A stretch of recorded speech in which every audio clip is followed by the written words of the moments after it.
जब मेघ छाते हैं तो क्या होता है?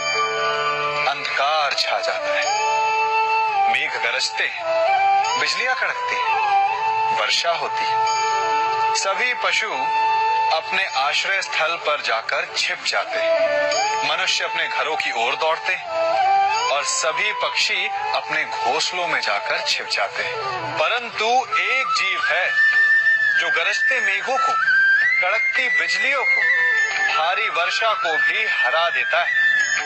वो जीव है बाज, क्योंकि वो समस्या की जड़ों से ऊपर उड़ता है। वो गरजते मेघों से, कड़कती बिजलियों से, भारी वर्षा से, इन सब से ऊपर। यही अंतर है हारने वालों में और जीतने वालों में। ये युद्ध हार और जीत का नहीं, समस्या और सोच का है। यदि आप अपनी सोच को छोटी रखेंगे तो समस्या बड़ी हो जाएगी, और यदि आप अपनी सोच को बड़ी रखेंगे तो समस्या छोटी हो जाएगी। दो मनुष्यों के मध्य होता है, परंतु विजय सदैव एक ही मनुष्य को मिलती है। जबकि समान रूप से दोनों शक्तिशाली होते हैं, समान ज्ञान प्राप्त करते हैं। कारण दो प्रकार के लोहे होते हैं, एक ठंडा, एक गर्म। कभी सोचा है? लोहकार लोहे को लोहे से ही काटता है, परंतु सदैव ठंडा लोहा ही गर्म लोहे को काट पाता है। और यही नीति मनुष्यों पर भी लागू होती है। जब युद्ध होता है तो जिसके मन में ईर्ष्या होती है, जलन होती है, आक्रोश होता है, वो गर्म लोहे के समान। और जिसका मन शांत होता है, जिसका मन संयम से बंधा होता है, वो ठंडे लोहे के समान है। और वही ईर्ष्या और द्वेष नामक गर्म लोहे को काट सकता है। इसलिए यदि जीवन के संग्राम में विजय प्राप्त करनी है तो अपने मन को शांत रखें, क्योंकि गर्म लोहे की भांति ईर्ष्या और क्रोध जैसे भाव को रखने वाला मनुष्य सदैव शांत स्वभाव के मनुष्य के समक्ष निर्बल है। शक्ति ईर्ष्या और क्रोध में नहीं, शांति और संयम में है। सभी बड़े सदा यही कहते आए कि यदि आगे बढ़ना है तो अपनों का साथ दो। सत्य कहते हैं, अपनों का साथ देना ही चाहिए, परंतु साथ देने से पूर्व ये अवश्य पहचान लेना चाहिए कि अपने हैं कौन। क्या अपने वही होते हैं जिनके साथ हमारा रक्त संबंध होता है, या अपने मित्र? अपने वो होते हैं जो हमें सद्कार्य के लिए प्रेरित करें, हमें आगे बढ़ाएं, हमारा साथ दें। और वो जिनका साथ देने से समाज का नाश, धर्म की हानि हो, वो सगे हो करके भी सगे नहीं होते। इसलिए जब अपनों की परिभाषा का चुनाव करें तो उन्हें अपना माने जो आपका साथ दे, उन्हें नहीं जो हमें अज्ञान के मार्ग पर ले जाएं। सीमा एक रेखा ही नहीं, एक परिभाषा भी है। सीमा हर किसी की होती है, प्रेम की, धैर्य की, मित्रता की और शत्रुता की भी।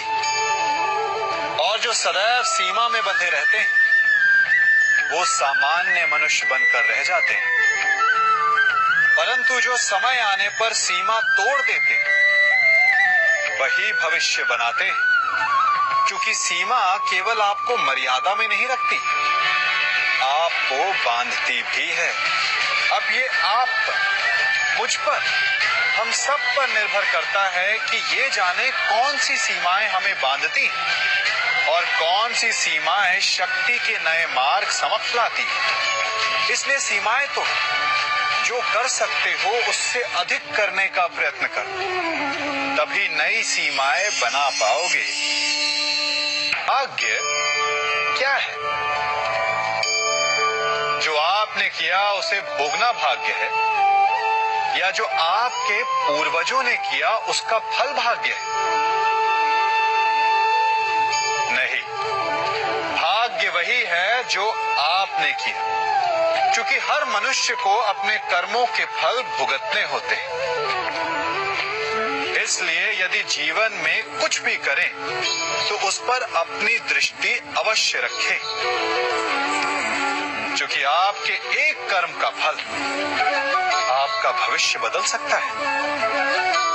हम वही बनते हैं जो हम चुनते हैं, क्योंकि वही हमारा भाग्य बनता है। मनुष्य सुंदरता से आकर्षित होता है, उससे प्रेम करता है और असुंदर को देता है। ऐसा होता है ना?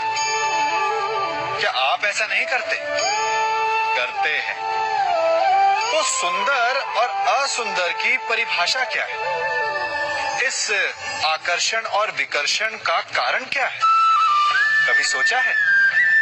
कभी सोचा है कि जिससे आप प्रेम करते हैं, जिसके प्रति आप आकर्षित होते हैं, अचानक से उसके लिए मन में वितृष्णा आ जाती है, और जिसके प्रति घृणा होती उसके लिए एकाएक आपके मन में प्रेम उमड़ आता है। कारण है दृष्टिकोण। क्योंकि सुंदरता आपके मन में होती, आपके सोच में होती, आपके दृष्टिकोण में होती। इसीलिए किसी को कीचड़ में खिला हुआ कमल सुंदर लगता है और किसी को निर्मल चंद्रमा में भी कलंक का धब्बा दिख जाता है। यदि आपको सुंदरता अनुभव करनी, हर पल आनंद में रहना है, तो अपने दृष्टिकोण को सुंदर बनाएं और अपने आप सब कुछ सुंदर बन जाएगा। हम अपनी सोच और संसार की मान्यता के अनुसार अपने विचार बनाते हैं। जैसे सत्य कहना धर्म है, असत्य कहना पाप, सहनशीलता धर्म है और क्रोध करना अधर्म, उपकार करना, जीवों पर दया करना धर्म है और निष्ठुर होना अधर्म। परंतु क्या यही सत्य है?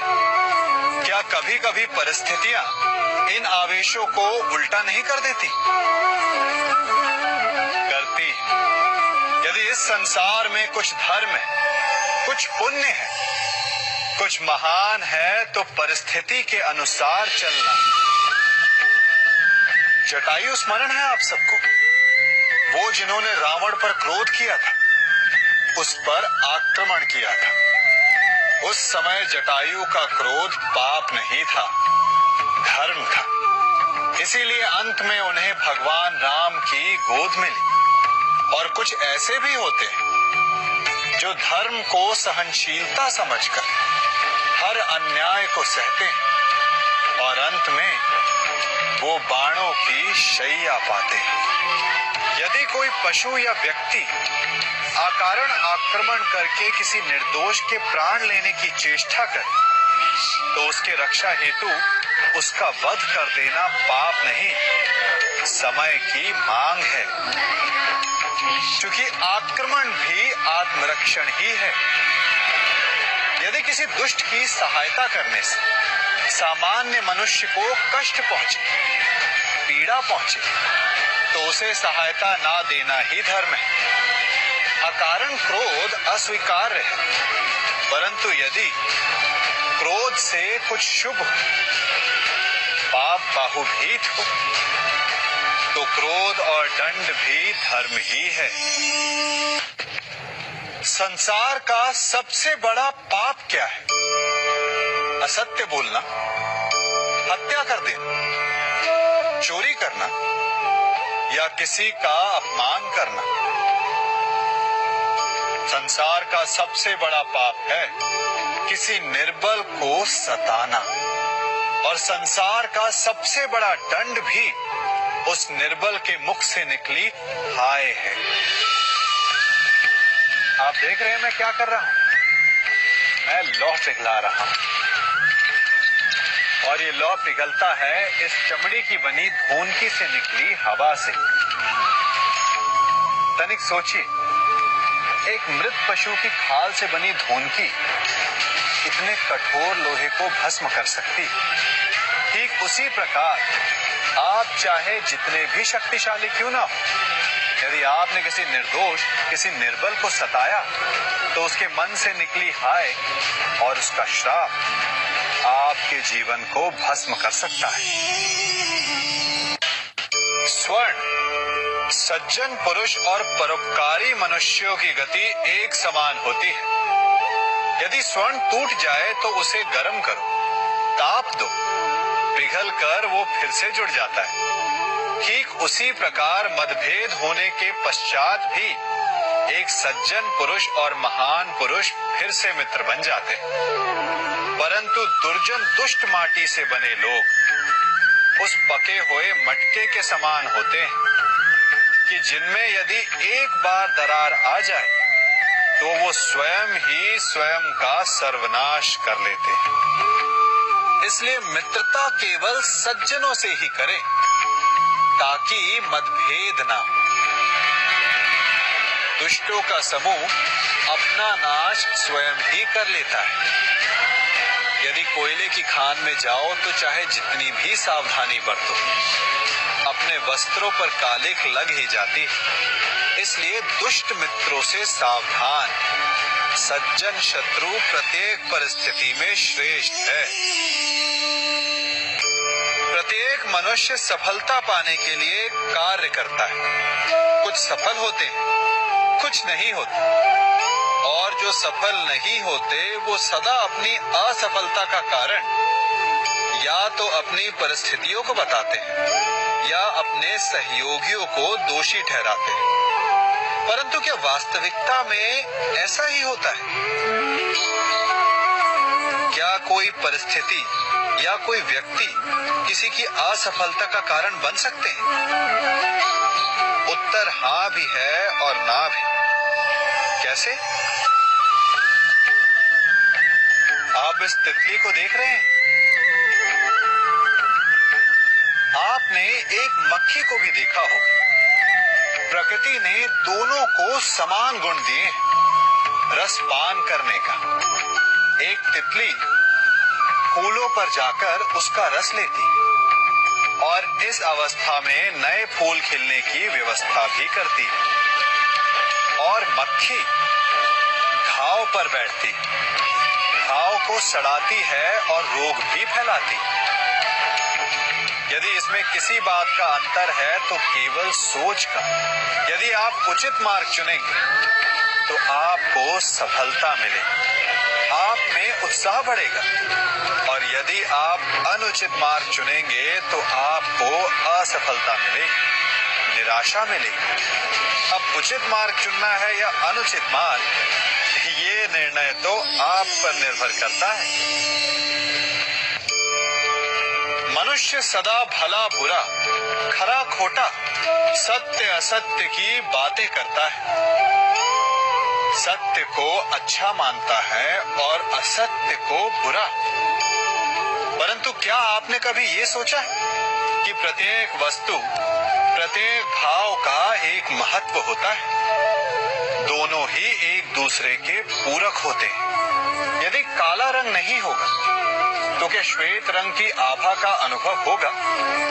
यदि असत्य नहीं होगा तो क्या सत्य के महत्ता का ज्ञान होगा? यदि बुरा नहीं होगा तो क्या भले पर आपको विश्वास होगा? कुछ महत्वपूर्ण है तो दोनों के मध्य का संतुलन। बुरी से बुरी वस्तु, समय या भाव, कोई ना कोई स्वयं में शुभ छिपाए रखती है। कभी काले गरजते मेघों को देखा है? उसके किनारे भी एक स्वर्णिम आभा होती है। उसी प्रकार यदि आपके जीवन में बुरा समय आए तो आपको अपने सच्चे मित्रों की पहचान हो जाती है।